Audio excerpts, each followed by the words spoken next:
Hi friends, welcome to PoriyalaninPayanam. இந்த வீடியோஸில் first இனிஷியலில் நான் ஒரு பேசிக்ஸாக ஒரு 3 ப்ராப்ளம்ஸ் பார்த்துட்டு அடுத்தது நெக்ஸ்ட் டாபிக்ஸை வந்து டைப்ஸ் ஆஃப் அசம்பிளிஸ் வந்து பார்க்கலாம். சரிங்களா? First problem number 1. ஓகேங்களா? இப்போது ஹோலோட சைஸ் வந்து கொஷின்ஸில் கொடுத்துருப்பாங்க. ஓகேங்களா? எப்படி கொடுத்துருப்பாங்க அப்படின்னா whole equal to 60 plus 0.3 minus 0.3. ஓகேங்களா? ஆக்சுவலி இப்போது ஷாஃப்டோட சைஸ் ஓகேங்களா? இப்போ ஷாஃப்டோட சைஸ்ன்னு எடுத்துக்கிட்டோம் அப்படின்னா 60 மைனஸ் 0.2 ப்ளஸ் 0.1. ஓகேங்களா? இது போல் வந்து நம்மளுக்கு 2 கிவன் டேட்டாஸ் வந்து கொடுத்துருக்குறாங்க. ஓகேங்களா? கொடுத்துட்டு நம்மளுக்கு கொஷின்ஸில் வந்து அலவன்சஸ் கேட்குறாங்க. ஓகேங்களா? கொஷின்ஸில் அலவன்சஸ் கேட்குறாங்க. ஓகேங்களா? அலவன்சஸ் கொஷின்ஸில் கேட்குறாங்க அப்படின்னா எப்படி ஃபைண்ட் அவுட் பண்ணுவீங்க? அலவன்சஸ் அப்படின்னாவே உங்களுக்கு ஒரு கிளியரான சென்டென்ஸ் தெரியும்னு நினைக்கிறேன். அதோட ஃபார்முலாஸ் என்ன அப்படின்னா difference between maximum material limit. ஓகேங்களா? Difference between maximum material limit. ஓகேங்களா? மேக்ஸிமம் மெட்டீரியல் லிமிட்ஸை வந்து நம்மளுக்கு ரெண்டுமே தெரியும். என்ன அப்படின்னா ஷாஃப்ட்டுக்கு வந்து ஹெச், அதாவது H limit of shaft, H limit of shaft தான் வந்து மேக்ஸிமம் மெட்டீரியல் லிமிட். ஓகேங்களா? ஷாஃப்ட். ஹோலுக்கு பொறுத்த வரைக்கும் எல் ஆஃப் ஹோல். ஓகேங்களா? இதுதான் வந்து ஹோலோட மேக்ஸிமம் மெட்டீரியல் லிமிட். ஓகேங்களா? இப்போது இது ரெண்டுத்தையும் சப்ஸ்டிட் பண்ணுவோம்.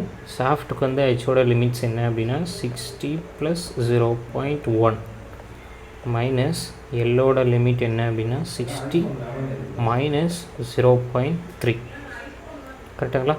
இப்போ நம்ம இது ரெண்டையும் மைனஸ் பண்ணோம் அப்படின்னா 60 ப்ளஸ் 0.1 மைனஸ் 60 ப்ளஸ் 0.3, ஸோ 0.2.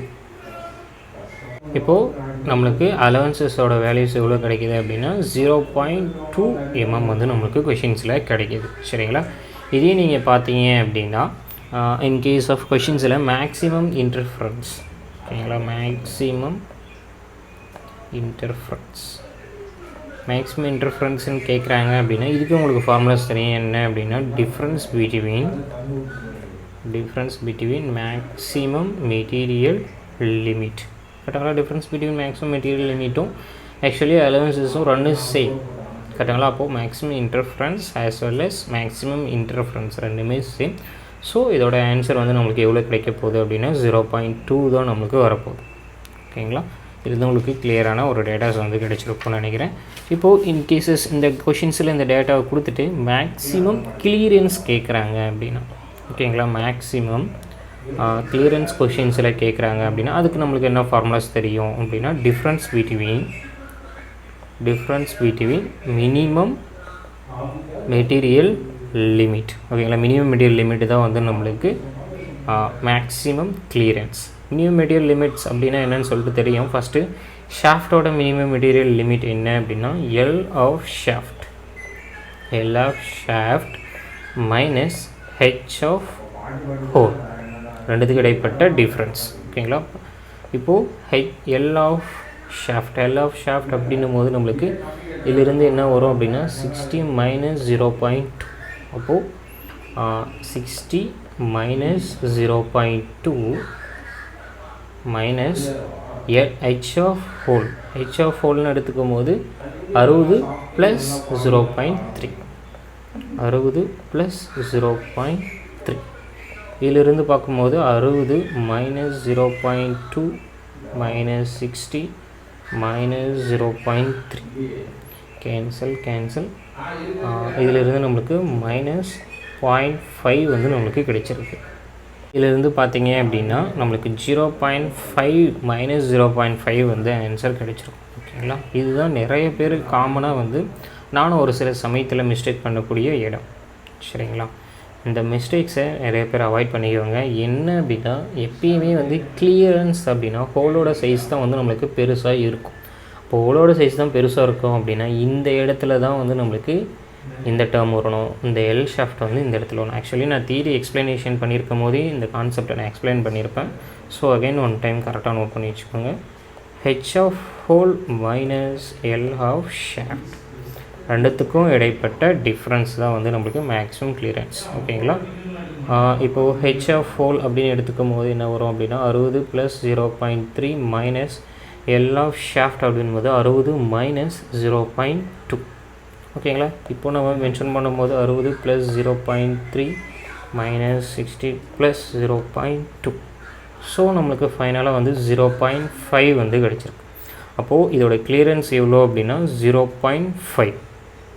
ஓகேங்களா? 0.5 தான் வந்து நம்மளுக்கு மேக்ஸிமமாக கிளியரன்ஸ் அவங்க கொடுத்துருக்கக்கூடிய இந்த கொஷின்ஸிலிருந்து. ஓகேங்களா? அவங்க கொடுத்துருக்கக்கூடிய இந்த கொஷின்ஸிலிருந்து நம்ம ஃபைண்ட் அவுட் பண்ணக்கூடிய சின்ன சின்ன டேட்டாஸ். ஓகேங்களா? இது போல் தான் வந்து ஒரு சில கொஷின்ஸ் வந்து கேட்பாங்க. மெயினாக நம்மளுக்கு தெரியக்கூடிய விஷயம் என்ன அப்படின்னா மேக்ஸிமம் இன்டர்ஃபரன்ஸ்னு என்னது, மினிமம் இன்டர்ஃபரன்ஸ்னு என்னது, அதே போல் மேக்ஸிமம் கிளியரன்ஸ்னு என்னது, மினிமம் கிளியரன்ஸ்னு என்னது, அது எப்படி வந்து ஃபார்முலாஸை யூஸ் பண்ணணும். ஓகேங்களா? இதெல்லாம் உங்களுக்கு கண்டிப்பாக கிளியராக தெரிஞ்சிருந்தால் மட்டும்தான் இதை பேஸ் பண்ணி வரக்கூடிய ப்ராப்ளம்ஸை நீங்கள் ஈஸியாக வந்து சால்வ் பண்ண முடியும். ஓகேங்களா? இது மாதிரி வந்து ஆல்ரெடி ப்ரீவியஸ் இயர் கேட் எக்ஸாம்ஸ்லேயும் நம்மளுக்கு ஐஏஎஸ் எக்ஸாம்ஸ்லேயும் நிறைய டைம்ஸ் வந்து கேட்டிருக்கிறாங்க. சரிங்களா? நெக்ஸ்ட்டு நம்ம பார்க்க போகிற டாபிக்ஸ் என்ன அப்படின்னா டைப்ஸ் ஆஃப் அசம்பிளி.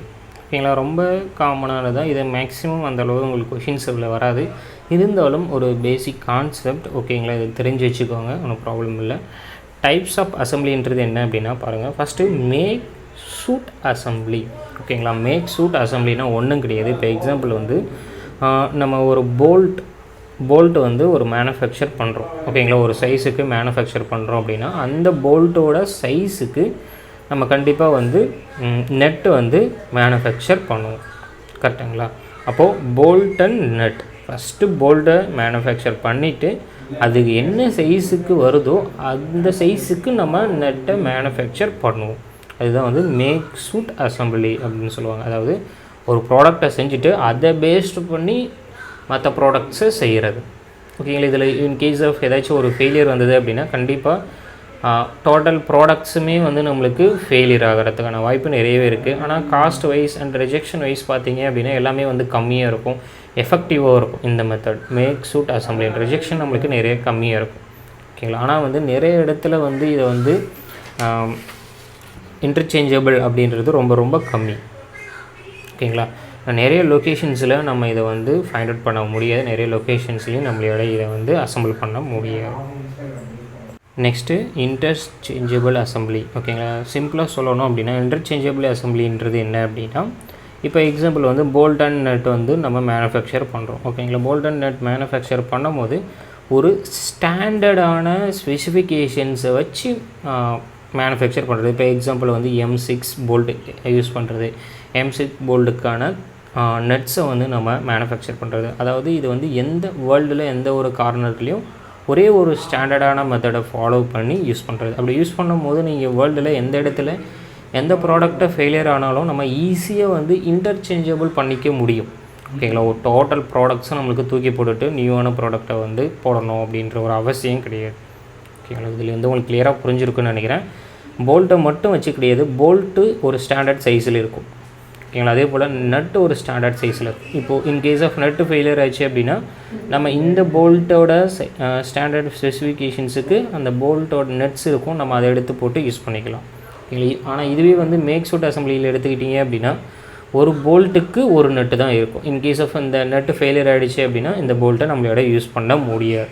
இதுதான் வந்து மேக் சூட் அசம்பிளியும் இன்டர்சேஞ்சபிள் அசம்பிளிக்கும் இருக்கக்கூடிய டிஃப்ரென்ஸ். ஓகேங்களா? மெயினாக இன்டர்சேஞ்சபிள் அசம்பிளி வந்து வேர்ல்டில் எந்த இடத்துலையும் நம்ம யூஸ் பண்ண முடியும். அதே போல் காஸ்ட் வைஸும் பார்த்தீங்க அப்படின்னா ஒரு நார்மலாக இருக்கும் காஸ்ட் வைஸ். ஓகேங்களா? ரிஜெக்ஷன் கண்டிப்பாக இந்த இன்டர்சேஞ்சபிள் அசம்பிளிஸில் ரிஜெக்ஷன்ஸ் வந்து கண்டிப்பாக இருக்கும். சரிங்களா? அதையும் கரெக்டாக நோட் பண்ணி வச்சுக்கோங்க. நெக்ஸ்ட்டு வந்து செலக்டிவ் அசம்பிளிஸ். செலக்டிவ் அசம்பிளிஸ்ன்றது என்ன அப்படின்னா இப்போ வந்து இன்டர்சேஞ்சபிள் அசம்பிளின்றது என்ன அப்படின்னா டோட்டலாக ஒரே ஒரு ஸ்டாண்டர்டைசேஷனை ஃபார்ம் பண்ணுறது. ஓகேங்களா? இப்போ செலக்டிவ் அசம்பிளின்றது என்ன அப்படின்னா ஒரு செட் ஆஃப் குரூப். ஓகேங்களா? இப்போ ஒரு ஒன் செட் ஆஃப் குரூப். ஓகேங்களா? ஒன் செட் ஆஃப் குரூப் வந்து நம்மளுக்கு எப்படி இருக்கும் அப்படின்னா மேக் சூட் அசம்பிளியை வச்சு ஃபாலோ பண்ணுவாங்க. சரிங்களா? இன்னொரு அனதர் செட் ஆஃப் குரூப்ஸ் வந்து நம்மளுக்கு இன்டர்சேஞ்சபிள் அசம்பிளியாக இருக்கும்.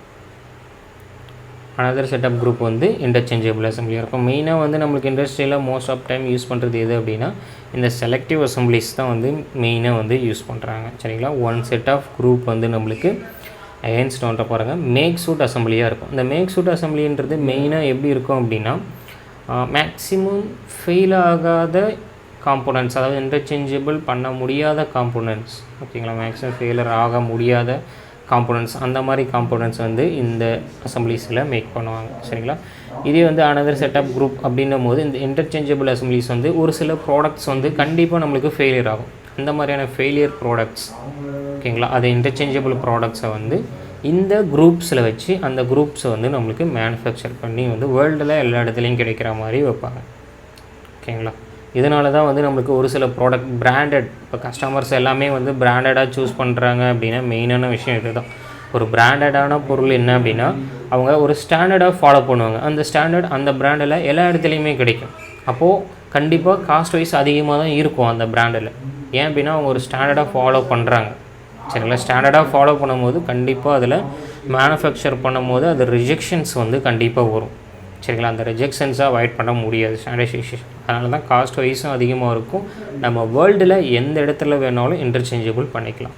ஓகேங்களா, மெயினாக பிராண்டுக்கும் இன்கேஸ் ஆஃப் நான் பிராண்டடுக்கும் உள்ளான சின்ன டிஃப்ரென்ஸும் அந்த இன்டர்சேஞ்சபிள் அசம்பிளிஸில் உங்களுக்கு கிளியராக புரிஞ்சிருக்கும் அப்படின்னு சொல்லிட்டு நினைக்கிறேன். சரிங்களா.